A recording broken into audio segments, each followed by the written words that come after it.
คนสามล้อนางอูเปี่ยมตอนสองคนสามล้อในไล่ออกกว่าก้าขายเว้งหนึ่งเย้าเว้งหนึ่งเฮ็ดในอยู่ติ๊กติ๊กเผอมั่นใจไล่มาหอดถึงตีเว้งเมืองกึ่งไหนก็ว่าเวียงเมืองกึ่งในเป็นเวียงเมืองกวนกืนเงินคอนอีกตั้ง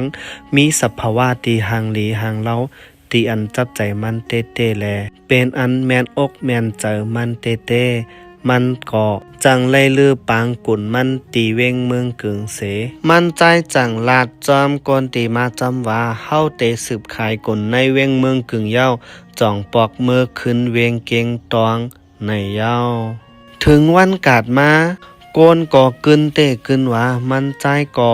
ไล่ขายโคในกาดลงนั่นอยู่เย้าเมื่อพ่องมันใจตึกขายโคอยู่นั่นมีนางสาวอ่อนก็นึงจือนางอุเปี่ยมมาซื้อโคตีมันใจแลเมื่อพ่องนั่นขาสองก่อไล่ทบหันกันเสไล่สืบมืดกือฮู้จักกันเตเอาตีในกาดลงเมืองกึ่งนั่นมาเย้าแปลกซ้ำว่าคนสามล้อและนางอุเปี่ยมใน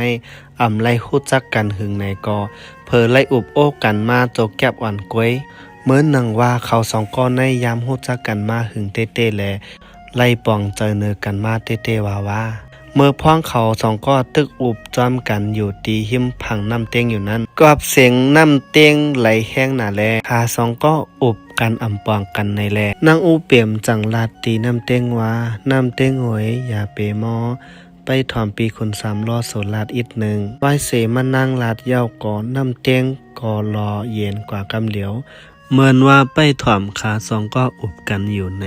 เตเป็นกอบลองน้ำหยาดปานอ่อนหืออำนั้นเตเป็นกอบเปอร์กู้โสเตียนเฮ็ดมาจอมกันจัดปนมาหือหนึ่งอุบหนึ่งหักแป้งหนึ่งอุบกันก่อนหนึ่งหักแห้งมาเหลือเก่าเต้เหมือนหนังว่าในโลกาในมีคนสามล้อในนางอูเปี่ยมกล้วยไหน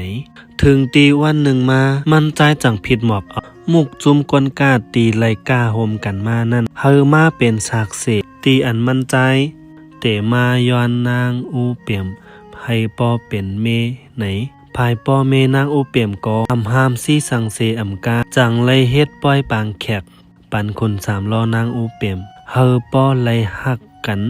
มันกึมนางอูเปี่ยมก็เปลี่ยนอันเสื้ออกเสื้อใจตีเตและใจจัดปานจอก็อันมันนางหักแล